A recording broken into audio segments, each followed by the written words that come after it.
అధిక బరువుతో బాధపడుతున్నారా? బీ బెటర్ వారి గార్సినియా కంబోజియా వాడండి, బరువు తగ్గండి. వివరాలకి డిస్క్రిప్షన్లోని లింక్ ని క్లిక్ చేయండి. కల్పించాలి రైతులకు రక్షణ సౌకర్యాలు, కల్పించాలి కొనుగోలు సెంటర్ల రైతులకు రక్షణ సౌకర్యాలు. జిందాబాద్ సిపిఎం, జిందాబాద్ సిపిఎం. వరధాన్యం కొనుగోలు సెంటర్ను వెంటనే ప్రారంభం చేయాలి.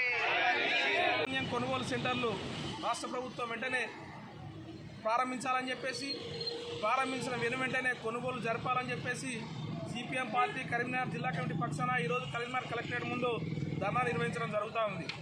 ఈ జిల్లాలో 353 కొనుగోలు సెంటర్లు ప్రారంభించాల్సి ఉండగా కేవలం 2 సెంటర్లు మాత్రమే గత వారం రోజుల క్రితం ప్రారంభించారు. ఆ ప్రారంభించిన సెంటర్లో కూడా ఇప్పటి వరకు ఒక వరిగింజను కూడా కొనుగోలు చేసిన పాపన పోలేదు. పైగా ఆ సెంటర్లు ఏవైతే ఉన్నాయో అక్కడ కనీసం నిల్వ నీడ లేక టెంట్లు లేవు, కరెంటు సౌకర్యం లేదు, అట్లాగే సుతిలు లేదు, తార్పాలిన్లు లేవు, గన్ని సంచులు లేవు. ఇవన్నీ కూడా సౌకర్యాలు కల్పించాలని చెప్పేసి ఈ సందర్భంగా డిమాండ్ చేస్తున్నాం. గతంలో ఏదైతే రైస్ మిల్లర్లు రైతులు నిలువుదోపిడీ చేసినటువంటి పరిస్థితి మనం చూసాం.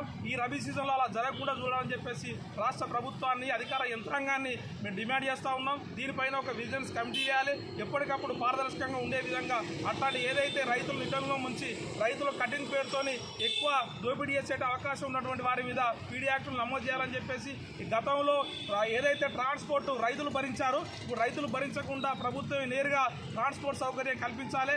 కొనుగోలు చేసిన 48 గంటల్లోనే రైతుల అకౌంట్లో డబ్బులు జమ చేయాలని చెప్పేసి సిపిఎంగా డిమాండ్ చేస్తూ ఉన్నాం.